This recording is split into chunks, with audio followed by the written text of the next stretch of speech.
How many of you are familiar with the security bug bounty program being paused? Okay, everyone know about that? Okay, so I'm going to jump right in because we had some reactions from the industry, which have been pretty nice, where they wanted to supplement and replenish that bug bounty program. So we started brainstorming with Mateo and I, thinking, boy, if we get that bug bounty money, how should we structure it? Because, you know, we've been taking a new approach to our partner program, because when we form partnerships, and I think we told you this, we don't want the partnerships to be temporary. So if somebody leaves the open source programs office or engineering program person leaves, we don't want to be sort of stuck without funding. Our partners also want to sponsor us because they want to get some love in return. So we've created a structured partner program, which you may know, and our CPC repo has some information about how to be a partner. So we actually have like legal agreements in place with our partners, whether it's for free services, like some of these folks, or some of the security programs that we have. And we outline how many blogs they get, where they get prominent placement on our website. And then it also gives us sort of that guaranteed continuity that they'll be with us year after year. So putting together a partner program as this new bug bounty replacement came together, kind of made us sort of pause and think, gosh, if we had that funding, what do we want it to look like? So I'm going to go to a slide. If you can all see that, let me do. Look at that. Okay, so we have right now our existing security program. I think most folks are familiar with the Hero Devs and Node Source program for legacy software. That took a whole bunch of attorneys a lot of time to figure out how to structure it properly so that it fits in our nonprofit status. And then Adrian actually and team came up with an idea on the modernization program. And again, attorneys work to see how can we not only work on old code, but get people current to new code. So that sailed through, and we have a blog about that as well. And one of the things that our board put in place is that we wanted these partners to be a gold member, because when you're providing services, commercial services to end users, we want to make sure that the companies providing those are pretty legit. So we created a gold membership requirement on that revenue share delivery. So we started thinking, okay, we have the security, what we're calling now a security stewardship program with the bug bounty. What kind of structure would we like to put in place? So Mateo and I did a little brainstorm and thought, okay, let's create maybe a silver membership level to create more opportunities for some of these folks, because we've actually had 3 companies already offering. Can I share who those are? I think let's mention that there are 3 okay. volunteers.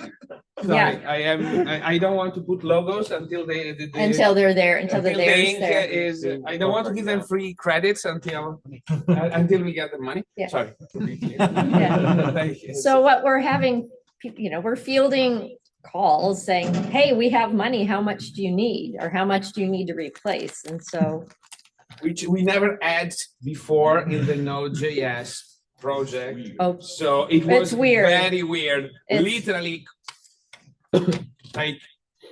And by the way, these numbers was mine.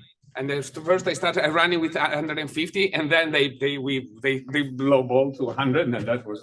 And if you give them a number today, I'm thinking, if you give them a number today, we already saw the slides how everything's spiking, right? So we need more. So how do you not leave money on the table, which is an old gambling term? I don't know if you all know that. Yeah. So yeah.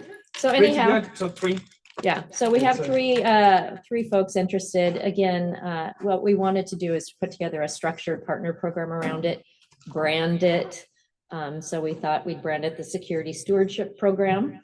And we have the requirements, but the new twist is, boy, with that spike in AI vulnerabilities coming through, what can we do to make it easier on everyone? So brainstorm 50-50, let's split it. Yes. So So are we planning to get back with the bounty? Yes, the idea is but with matching 50% on the program on the bounty. 50% of that money goes on the bounty. 50% is allocated, will be, if the proportion goes through, essentially. And it will be allocated on the maintainers for reviewing those things. Yeah. Because you create an incentive for people to review. You need people to do the review. Nobody wants to do the job, okay? Like, let's be frank, it's not a fun job to do. It's not a fun job that a volunteer would kill themselves to do this. Like, I don't think there's a lot of more visible ways to contribute to the project. So this needs to be essentially some sort of like, need to be sponsored for somebody to put the time to do the work. And because we receive the influx of things is massive at this point, to the point that we can't, like, even there are multiple people that are technically, as of today, paid to do this part-time, at least some of this. It's unsustainable. And hopefully it'll change. I did participate at RSA 2 weeks ago. People are hoping it'll change, and so we'll. I'm not seeing there's I'm only seeing the quality of them going up to the point that almost there's no slop anymore.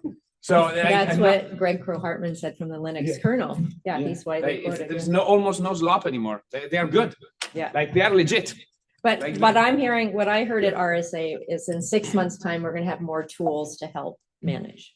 There are many different tools coming out for these and different efforts. I think we need to be part of that. Yeah, we need to be part And about the bounties, are we sticking to critical or high severity, or even low ones? Okay. Like, on this, I had my board member hat, but the board hat says, find the money. The node chair hat is delegate to the project to figure it out. Yeah. Okay. And executive director, I always have this thing like, do I need the board's permission, or do I not, or do I ask forgiveness? If somebody's offering us money, I'm not gonna wait for the board meeting to say yes. I just want to make sure that what we're offering them, particularly if you see the partner benefits, we've been getting asked by partners if they can have early access to things. Yes. I think that's exactly what I wanted to ask about too, because what we're asking them here is either for $105,000 or $125,000 to, like, we're asking for them for $5,000 to $25,000 to then give us $100,000 more. Every company I ever talk to when I'm talking about membership at any Linux foundation is like, well, what do I get out of it? And like $125K, I can spend way more in marketing on that. So, or like I could get more value. 25, the 100 goes to Node project. 105, sure. And I think that's always been like an issue, is people have wanted to give the project money. Like, I've had this discussion over years and years. People want to give the project money and have to be a member first, and it's like the value isn't there for them every time I've talked to them. So I guess, like, are there more benefits? 'Cause I think we could get more people doing this if there were more partner benefits. And so I guess, like, have you gotten good signals that these are like actually things people want and will be getting value out of? Well, I think the Node project needs the benefits from the foundation as well, processing the money, the compliance that we do quarterly. I think I've outlined it before, the co-marketing as well. Sure. So, 105K for co-marketing though is like. No, the 100. I know. Right, exactly. Yeah. But yeah, we're kind of echoing. Something that is important for first of all, 3 companies more or less said they are okay with this. Yes. Are they already members? No, but they will be. One is already a member, okay, and the other are not, and they will be happy to do it. Okay, so we are happily taking the money and then finding a way to make it work. Okay, like the influx of vulnerabilities is not going to stop. Like, managing the stream. Like, if you can believe in Anthropic or you cannot believe in Anthropic, but the reality is it's a nightmare at this point. Like ChatGPT with the Codex and the ChatGPT and GPT 5.4 is already really good at this, folks. You know, try it out. Is really good at what it is. So you can essentially get go to the slot machine, press a button, and you get a report. Yeah, Now, but we do have two members who are now members who have actually said yes on 100K. So that's pretty darn good. so it's the TLDR is One is a new member who joined because they want to do more. So they're all three are members, or they're in the process. One has been a member the last year. One just signed last week, and the other one's TBD. So it's And 100K didn't bat an eyelash. nope. For them is actually really solid marketing. Just one more question. In the partner benefits, there is inclusion in the security reports. Does that mean that they will receive security reports first, or? That is the question. If we want to give them early access. There is a question, like they didn't ask, but so it's not contingent on them signing on, giving them access, but there has been a question and there has always been a question generically from a lot of companies before that to have some sort of early access to some of our vulnerabilities. Okay, not all of them, most of them, to be honest, are not really exploitable by public clouds, but some of them are, and some of them could be dangerous. And so there is a few companies providing early scanning of things could detect certain patterns beforehand, and it will be very valuable for them, but to some extent also for the ecosystem, okay, to provide early scanning if those are a thing, okay. So I'm just mentioning we need to decide if we want to do it or not. It's for the TSC to We decide. have 5 minutes. Yeah, Okay, so those are I have the those are microphone. the big So questions. I just wanted to say about the early security report that so far I've seen that companies interested, they have asked maintainers to like, how can we know about CVEs that are going to be released? And the answer has always been like, contribute to the project in the security triage, get involved. And so there was not a way. So I'm like fully in support of creating a channel for companies that are like vetted in a way for early access. So I think this is a great way to sponsor the security work. Good, thank you. Right. Well, just to put out there are obviously companies that are involved in the various security channels you're talking about. But there is also the question of if you're involved in those particular parts of the project, without there being another official avenue to do so, should you be disclosing that to the rest of your company, for example, right? And so for that reason, we've also been thinking about like within Datadog and other companies, I imagine, about like making a more official avenue for that, even if we're involved in the project. So It's good. No.